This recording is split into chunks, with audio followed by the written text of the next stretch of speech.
No, I'm throwing some skin in the game with this makeout scene. I mean, one of my favorite people to take in from afar is Helen Folashade Adu, aka Sade. Now, her music brings a kind of peace. Now, we're joined this evening by another Sade, Sade Selvon-Abrahams, that is actively working to increase the peace within herself and the persons she engages with. Now, I was told that Sade's company, Tiny Buddha, doesn't only carry products for self-healing and restoration, but she's also hosted community circles in her home garden on curated topics for open sharing, exchange, and all-round great energy. So thank you very much for joining us, Sade. How are you? I am great. Thank you so much. It's an honor to be here. The honor is ours. Now, in our brief interaction, it seems as though what manifests itself in Tiny Buddha is supremely influenced by your experience. So, and your personal experience. So in terms of bringing that personal experience to the practice, I want to start there, even before we get a little bit to Tiny Buddha. So one of the things, many times people who are dealing with healing, they would have had some sort of experience that they would need to heal from. So I'm wondering, you don't necessarily need to spell it out, but what are some of those things that you are running from or dealing with or led you in this direction? Well, I would have to say that this stemmed from, as you said, something very traumatic. My grandfather passed 2 to 3 years ago. And through, you know, because with death, it's such a, it's a really hard thing to go through. It's challenging. And I was finding myself going through the motions, but I wasn't really feeling it. I was sad, you know, it was the wake, I was around people, but I just was like, I didn't feel present, you know? And then 2, maybe 3 weeks after his passing, I got up for work, had a shower, I sat on my bed, and I sat there, and then I had this overwhelming feeling, like I couldn't even catch my breath. So I was like, you know, I was like, oh my God, I can't, you know, I couldn't breathe. And then all of a sudden, the tears started to fall. And I was, you know, what is happening to me? It felt almost like I was having a breakdown. But then I realized that there was something within me that needed to release, right? So I allowed myself to go through it. I allowed myself to go through the pain. And I felt like these things were coming up, things that I didn't deal with from, I mean, I'm talking past lives, present life, but the pain was real. And I've never allowed myself to actually really feel that pain, to really allow myself to feel the emotions. And I cried and I screamed in a pillow, and I tell you, I was there for like 3 hours. I had to let it out. But something so powerful happened, because in that moment, I realized that there was so much that I held in. I realized that my life didn't have purpose. You know, I watched my granddad and his legacy was kindness, was love, was compassion. You know, he lived such a full life. And I thought to myself, what am I doing? What am I giving? I don't even love myself. I can't even give of myself. And that moment was the moment where I allowed myself to be. That was the breaking point.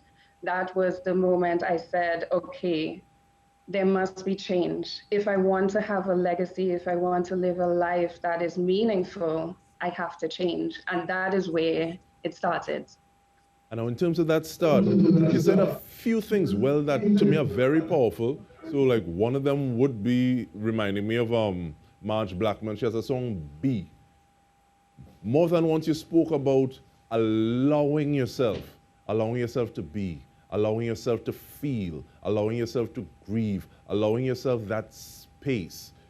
Is there something that you think, and I want you to speak from what you see, that kind of prevents us from doing that? Because it seems as though we always need to move from this point to the next point.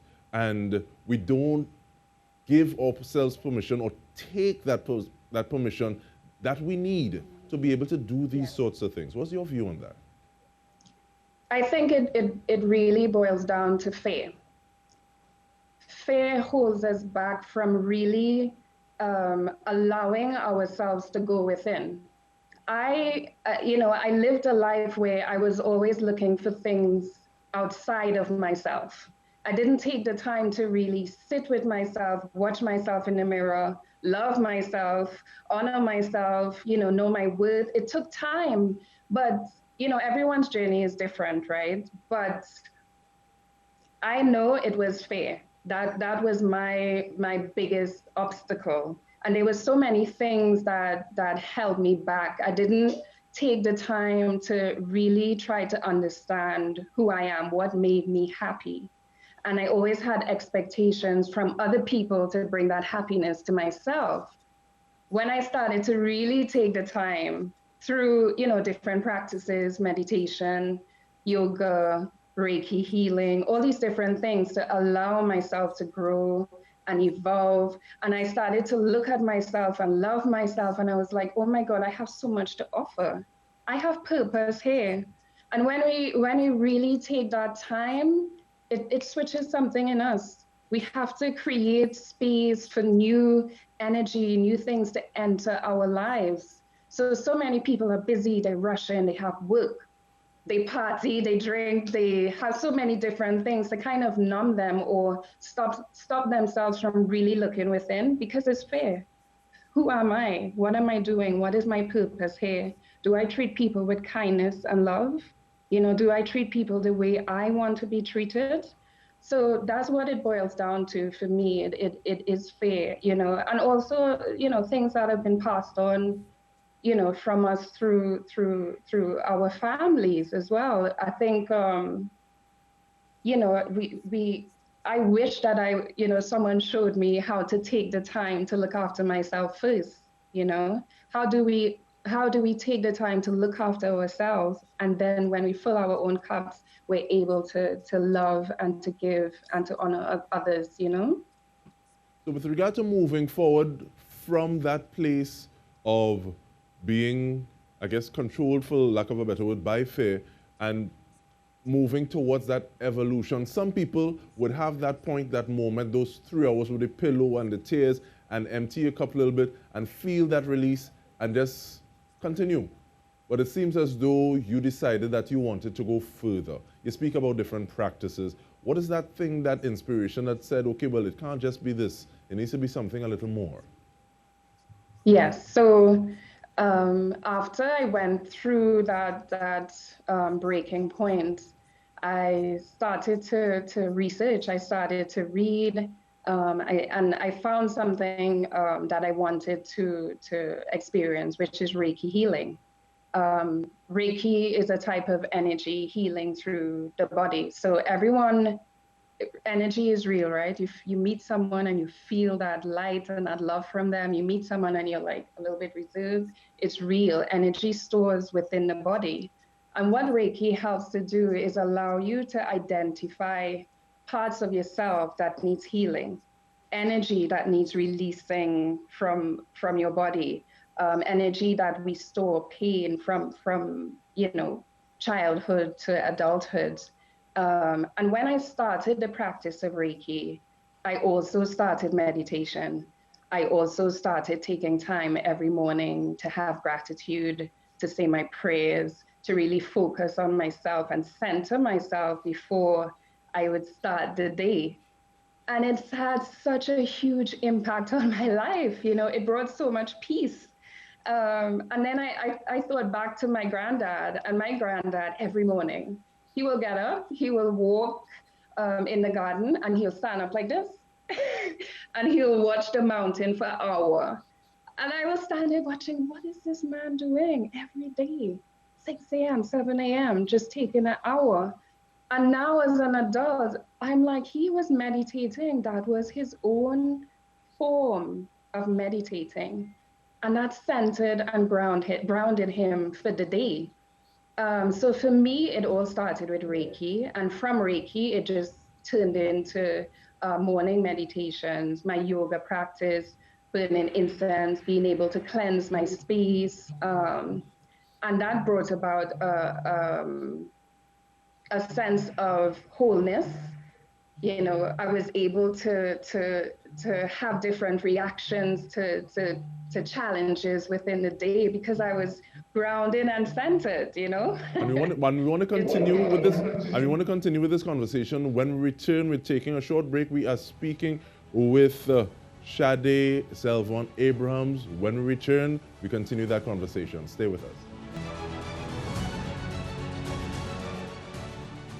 Welcome back. We are speaking with Sade Selvon-Abrahams, founder of the Tiny Buddha.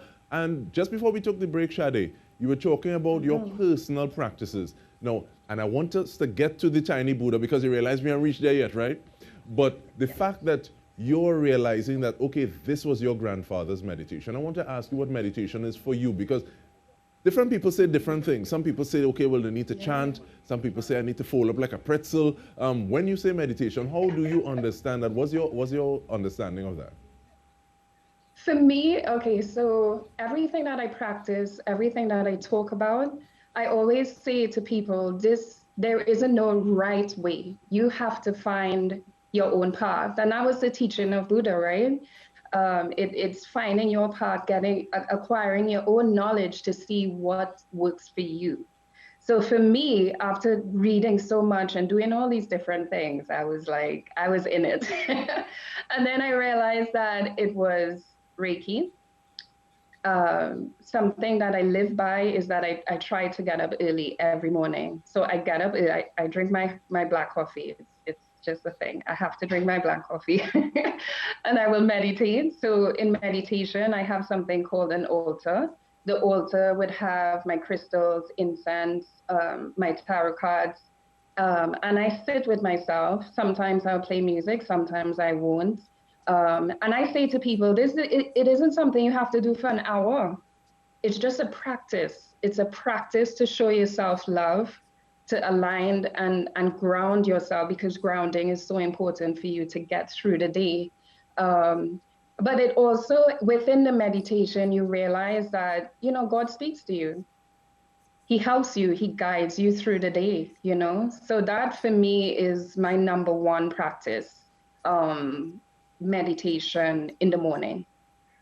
And I like the fact that you place it the way that you do, because as you leave your door, sometimes even before, and your thoughts start assailing, not even people, your own thoughts and those voices, and people talk about this one on that shoulder and that one on that shoulder. Yeah. And these things are buffeting you in these currents and eddies.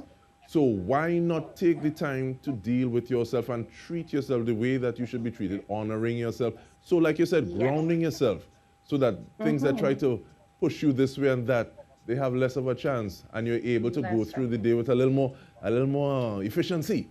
But moving from your practice though, as in a personal practice, to the Tiny Buddha, what are those steps along that journey? Well, honestly, I felt so happy. I felt whole. I was feeling all these beautiful emotions, right? And I was thinking to myself, I want everybody to feel this. I want everyone to feel this joy that I feel, you know? And I also realized that there were a lot of people who are going through or went through the things that I did. And there wasn't a space. There wasn't the conversations and the openness, the non-judgment.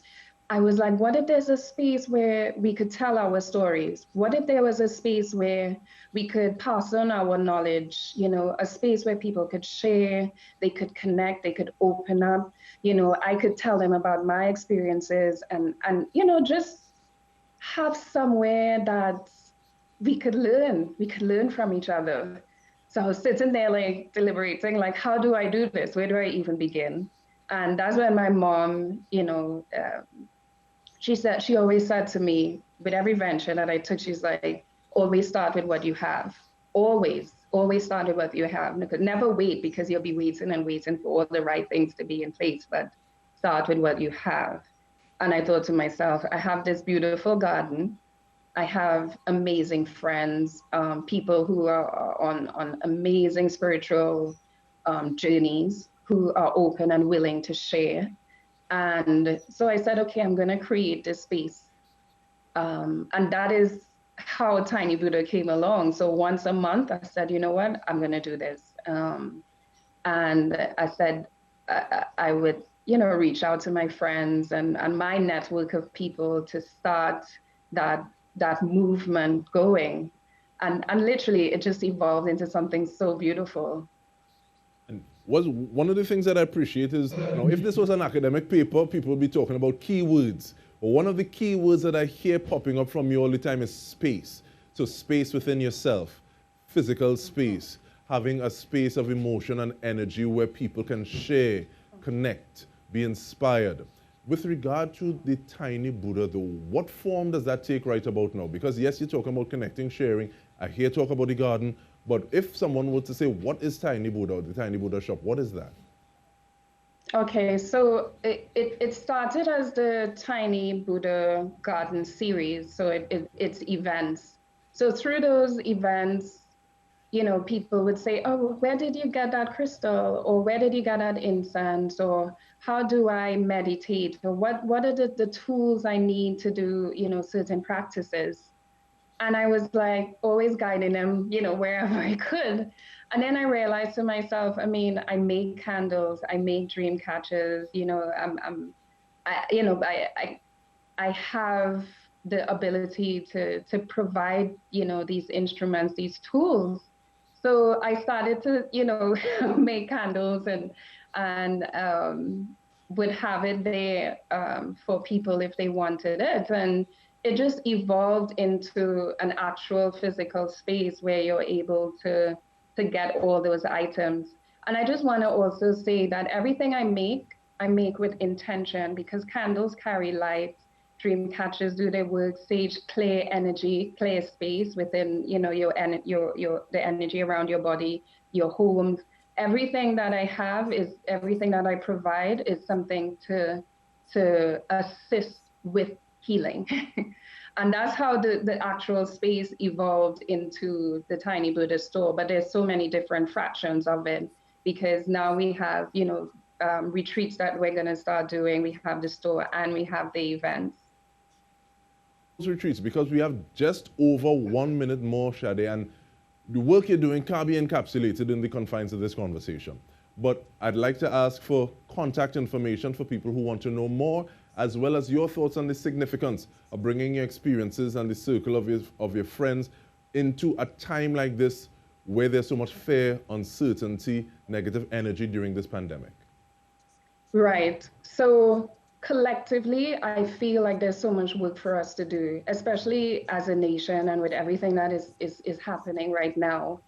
There's work to be done, but the work is deep-rooted. The work starts here first. And when we're able to heal ourselves, we give more of ourselves. We're able to connect, to share, to have more compassion, and to love unconditionally, and to really treat each other how we deserve to be treated.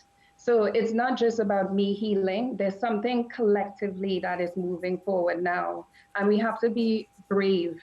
We have to be open and really honor each other and honor ourselves to do the work, to bring that change into the world. We have to serve. You could find me at _the Tiny Buddha _ on Instagram. Just send me a message. I'll definitely respond.